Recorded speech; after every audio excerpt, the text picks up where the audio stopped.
A mathematical model is a description of a system using mathematical concepts and language. The process of developing a mathematical model is termed mathematical modeling. Mathematical models are used in the natural sciences and engineering disciplines, as well as in the social sciences. Physicists, engineers, statisticians, operations research analysts, and economists use mathematical models most extensively. A model may help to explain a system and to study the effects of different components, and to make predictions about behavior. Mathematical models can take many forms, including but not limited to dynamical systems, statistical models, differential equations, or game-theoretic models. These and other types of models can overlap, with a given model involving a variety of abstract structures. In general, mathematical models may include logical models. In many cases, the quality of a scientific field depends on how well the mathematical models developed on the theoretical side agree with results of repeatable experiments. Lack of agreement between theoretical mathematical models and experimental measurements often leads to important advances as better theories are developed. Model classifications in mathematics. Mathematical models are usually composed of relationships and variables. Relationships can be described by operators, such as algebraic operators, functions, differential operators, etc. Variables are abstractions of system parameters of interest that can be quantified. Several classification criteria can be used for mathematical models according to their structure: linear versus nonlinear. If all the operators in a mathematical model exhibit linearity, the resulting mathematical model is defined as linear. A model is considered to be nonlinear otherwise. The definition of linearity and nonlinearity is dependent on context, and linear models may have nonlinear expressions in them. For example, in a statistical linear model, it is assumed that a relationship is linear in the parameters, but it may be nonlinear in the predictor variables. Similarly, a differential equation is said to be linear if it can be written with linear differential operators, but it can still have nonlinear expressions in it. In a mathematical programming model, if the objective functions and constraints are represented entirely by linear equations, then the model is regarded as a linear model. If one or more of the objective functions or constraints are represented with a nonlinear equation, then the model is known as a nonlinear model. Nonlinearity, even in fairly simple systems, is often associated with phenomena such as chaos and irreversibility. Although there are exceptions, nonlinear systems and models tend to be more difficult to study than linear ones. A common approach to nonlinear problems is linearization, but this can be problematic if one is trying to study aspects such as irreversibility, which are strongly tied to nonlinearity. Static versus dynamic. A dynamic model accounts for time-dependent changes in the state of the system, while a static model calculates the system in equilibrium, and thus is time-invariant. Dynamic models typically are represented by differential equations. Explicit versus implicit. If all of the input parameters of the overall model are known, and the output parameters can be calculated by a finite series of computations, the model is said to be explicit. But sometimes it is the output parameters which are known, and the corresponding inputs must be solved for by an iterative procedure, such as Newton's method or Broyden's method. For example, a jet engine's physical properties such as turbine and nozzle throat areas can be explicitly calculated given a design thermodynamic cycle at a specific flight condition and power setting. But the engine's operating cycles at other flight conditions and power settings cannot be explicitly calculated from the constant physical properties. Discrete versus continuous. A discrete model treats objects as discrete, such as the particles in a molecular model or the states in a statistical model, while a continuous model represents the objects in a continuous manner. such as the velocity field of fluid in pipe flows, temperatures and stresses in a solid, and electric field that applies continuously over the entire model due to a point charge. Deterministic versus probabilistic. A deterministic model is one in which every set of variable states is uniquely determined by parameters in the model and by sets of previous states of these variables. Therefore, a deterministic model always performs the same way for a given set of initial conditions. Conversely, in a stochastic model, usually called a statistical model, randomness is present, and variable states are not described by unique values, but rather by probability distributions. Deductive, inductive, or floating. A deductive model is a logical structure based on a theory. An inductive model arises from empirical findings and generalization from them. The floating model rests on neither theory nor observation, but is merely the invocation of expected structure. Application of mathematics in social sciences outside of economics has been criticized for unfounded models. Application of catastrophe theory in science has been characterized as a floating model. Significance in the natural sciences. Mathematical models are of great importance in the natural sciences, particularly in physics. Physical theories are almost invariably expressed using mathematical models. Throughout history, more and more accurate mathematical models have been developed. Newton's laws accurately describe many everyday phenomena, but at certain limits relativity theory and quantum mechanics must be used. Even these do not apply to all situations and need further refinement. It is possible to obtain the less accurate models in appropriate limits. For example, relativistic mechanics reduces to Newtonian mechanics at speeds much less than the speed of light. Quantum mechanics reduces to classical physics when the quantum numbers are high. For example, the de Broglie wavelength of a tennis ball is insignificantly small, so classical physics is a good approximation to use in this case. It is common to use idealized models in physics to simplify things. Massless ropes, point particles, ideal gases and the particle in a box are among the many simplified models used in physics. The laws of physics are represented with simple equations such as Newton's laws, Maxwell's equations and the Schrödinger equation. These laws are such as a basis for making mathematical models of real situations. Many real situations are very complex and thus modeled approximate on a computer.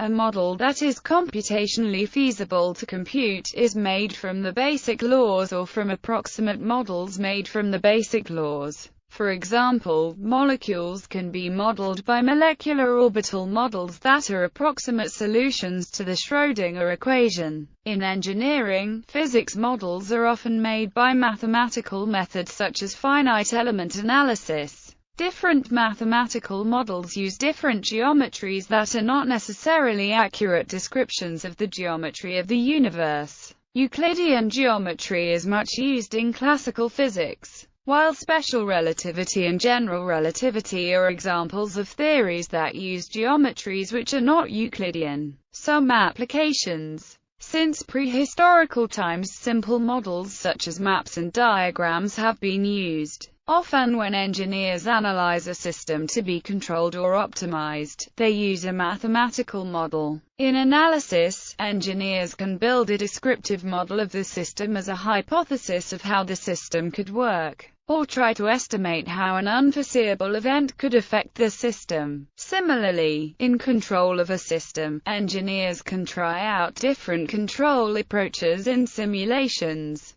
A mathematical model usually describes a system by a set of variables and a set of equations that establish relationships between the variables. Variables may be of many types, real or integer numbers, Boolean values or strings. For example, the variables represent some properties of the system, for example, measured system outputs often in the form of signals, timing data, counters, and event occurrence. The actual model is the set of functions that describe the relations between the different variables. Building blocks. In business and engineering, mathematical models may be used to maximize a certain output.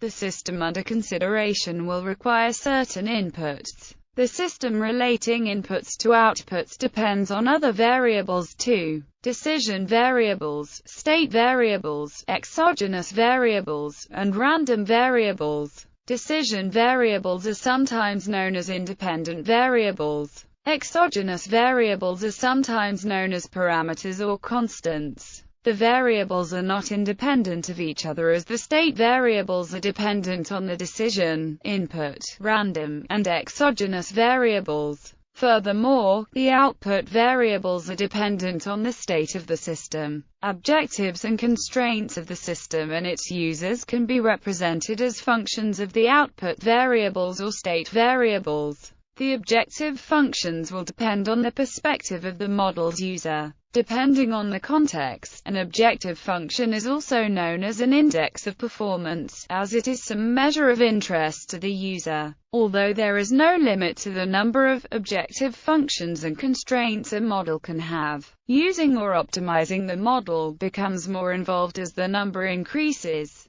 For example, in economics, students often apply linear algebra when using input-output models. Complicated mathematical models that have many variables may be consolidated by use of vectors where one symbol represents several variables. A priori information. Mathematical modeling problems are often classified into black box or white box models, according to how much a priori information on the system is available. A black box model is a system of which there is no a priori information available. A white box model is a system where all necessary information is available. Practically all systems are somewhere between the black box and white box models. So this concept is useful only as an intuitive guide for deciding which approach to take. Usually it is preferable to use as much a priori information as possible to make the model more accurate. Therefore, the white box models are usually considered easier, because if you have used the information correctly,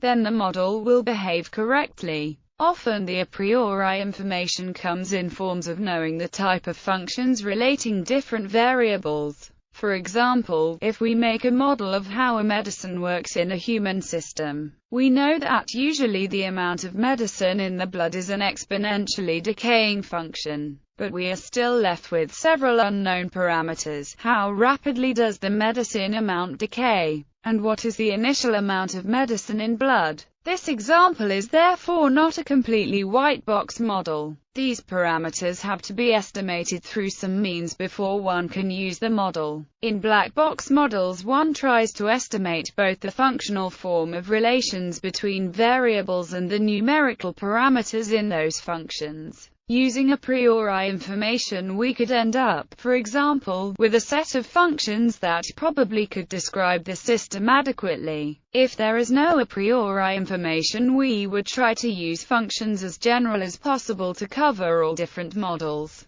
An often used approach for black box models are neural networks, which usually do not make assumptions about incoming data. Alternatively, the NARMAX algorithms, which were developed as part of nonlinear system identification, can be used to select the model terms, determine the model structure, and estimate the unknown parameters in the presence of correlated nonlinear noise. The advantage of NARMAX models compared to neural networks is that NARMAX produces models that can be written down and related to the underlying process, whereas neural networks produce an approximation that is opaque. Subjective information. Sometimes it is useful to incorporate subjective information into a mathematical model. This can be done based on intuition, experience, or expert opinion, or based on convenience of mathematical form. Bayesian statistics provides a theoretical framework for incorporating such subjectivity into a rigorous analysis. We specify a prior probability distribution, and then update this distribution based on empirical data. An example of when such approach would be necessary is a situation in which an experimenter bends a coin slightly and tosses it once. recording whether it comes up heads, and is then given the task of predicting the probability that the next flip comes up heads. After bending the coin, the true probability that the coin will come up heads is unknown, so the experimenter would need to make a decision about what prior distribution to use. Incorporation of such subjective information might be important to get an accurate estimate of the probability. Complexity. In general, model complexity involves a trade-off between simplicity and accuracy of the model. Occam's razor is a principle particularly relevant to modeling, the essential idea being that among models with roughly equal predictive power, the simplest one is the most desirable. While added complexity usually improves the realism of a model, it can make the model difficult to understand and analyze,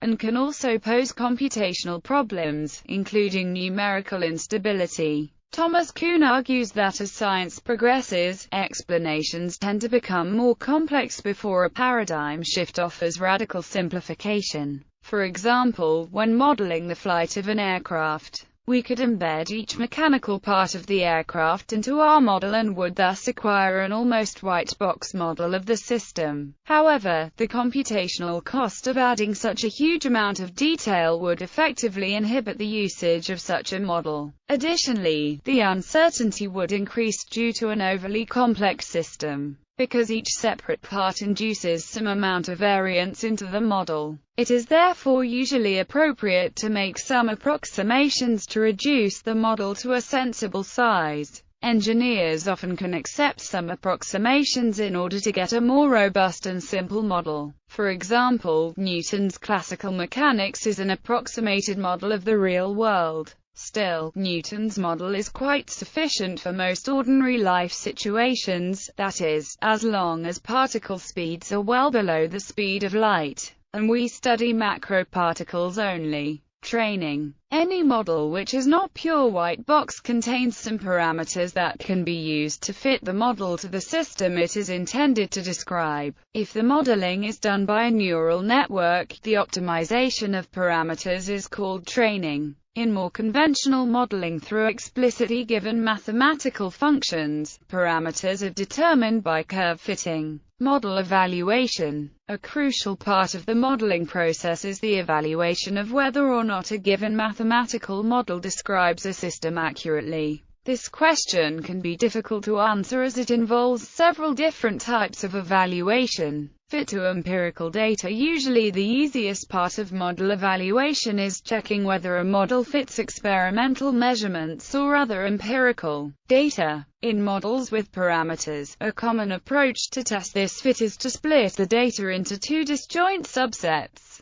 training data and verification data. The training data are used to estimate the model parameters. An accurate model will closely match the verification data even though these data were not used to set the model's parameters. This practice is referred to as cross-validation in statistics. Defining a metric to measure distances between observed and predicted data is a useful tool of assessing model fit. In statistics, decision theory, and some economic models, a loss function plays a similar role. While it is rather straightforward to test the appropriateness of parameters, it can be more difficult to test the validity of the general mathematical form of a model. In general, more mathematical tools have been developed to test the fit of statistical models than models involving differential equations. Tools from non-parametric statistics can sometimes be used to evaluate how well the data fit a known distribution or to come up with a general model that makes only minimal assumptions about the model's mathematical form. Scope of the model. Assessing the scope of a model, that is, determining what situations the model is applicable to, can be less straightforward.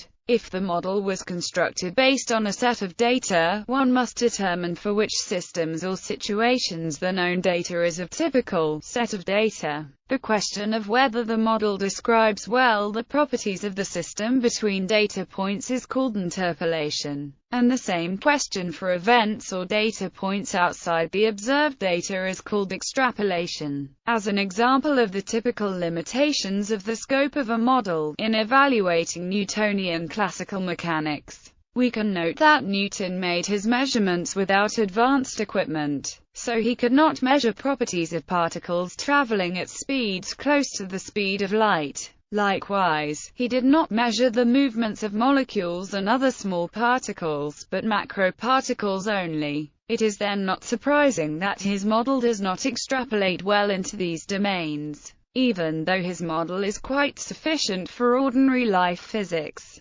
Philosophical considerations. Many types of modeling implicitly involve claims about causality. This is usually true of models involving differential equations, as the purpose of modeling is to increase our understanding of the world. The validity of a model rests not only on its fit to empirical observations, but also on its ability to extrapolate to situations or data beyond those originally described in the model. One can think of this as the differentiation between qualitative and quantitative predictions. One can also argue that a model is worthless unless it provides some insight which goes beyond what is already known from direct investigation of the phenomenon being studied. An example of such criticism is the argument that the mathematical models of optimal foraging theory do not offer insight that goes beyond the common-sense conclusions of evolution and other basic principles of ecology.